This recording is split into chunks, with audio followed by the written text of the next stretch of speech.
Okay, good morning, class. How are you all? Good.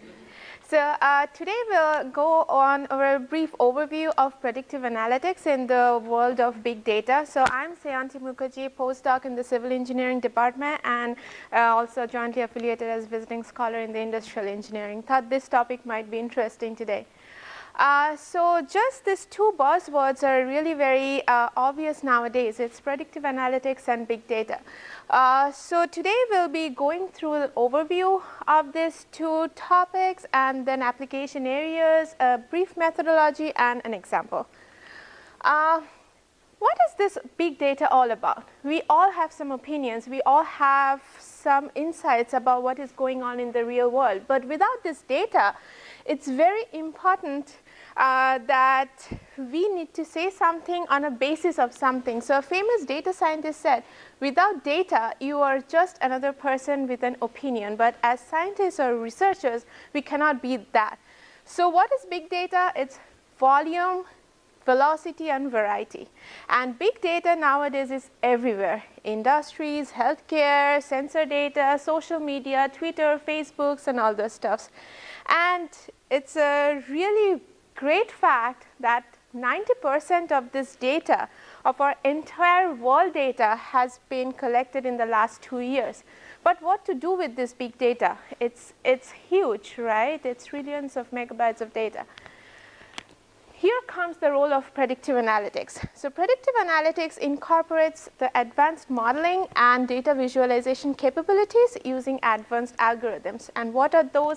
Different types of models, right? Clustering, decision trees, regression modeling. So these are just examples, and in our next classes, we'll be going through each of these models in details.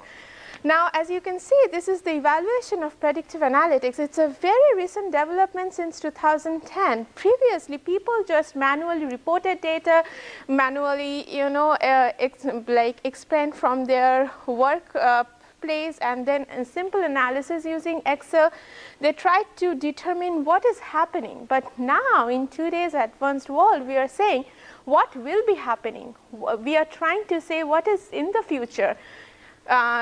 So predictive analytics everywhere, as I was discussing nowadays in several public sector services, healthcare, insurance, banking, and fraud detection, like with your credit card services, they can analyze the patterns and everything, and also in industry and transportation.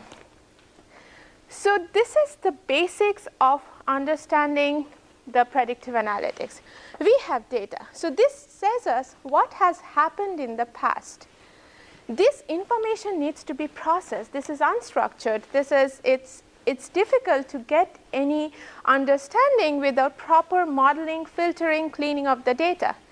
So then we process it through different algorithms that we have discussed just in the last slide, and it says why. And finally, so where to go from there? There we need to have our actionable insight we can get from our prediction, our forecast, what is going to happen. And what is going to happen depends on the stakeholders' objective. So very simple, we collect data, we clean data, identify patterns, or make predictions. Very simple. The processes are simple, but as we go details in our next classes, we'll see how it unfolds.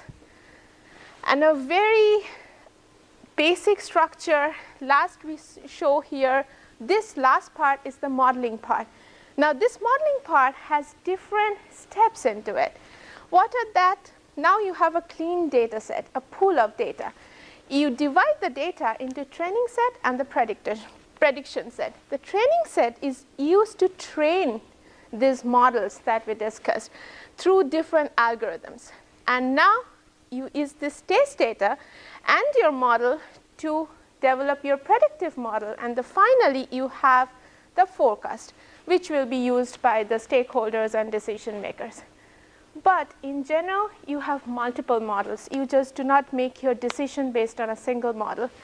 So you follow this process for multiple models, and there two terms more will come: training error and test error, or the prediction error. What is training error?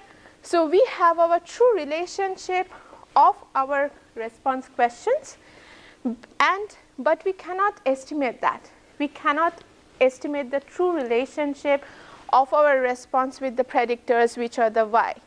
So there we have an estimated relationship. So here you can see this is our model, our estimated model. With that, we can capture what is the error between our actual data and what is our estimates. Similarly, we can have it for the prediction error. But the good thing of this is we are not going to details of it, and we'll cover it in our next classes.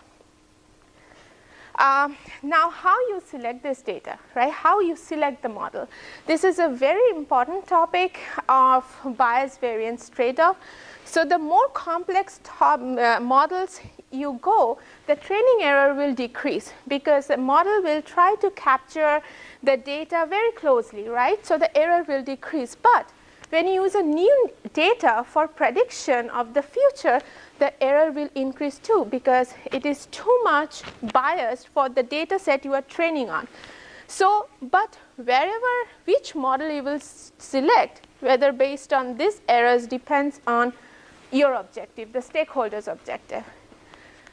So finally, some relating to how it's important for your real life is, have you ever thought of how Amazon comes up with suggestions for the shopping cart, or how agencies give you like information or deals on different offers? So all these are based on predictions. So finally, this is our summary, and we'll conclude that what is predictive analytics is the key takeaway from our class today. Based on data, the decision makers analyze, get patterns of the data. Based on that, you have decision or forecasting of the future based on which you can make the decision. So if you have any questions, we can take it up after this class. Thank you very much. So this is the end.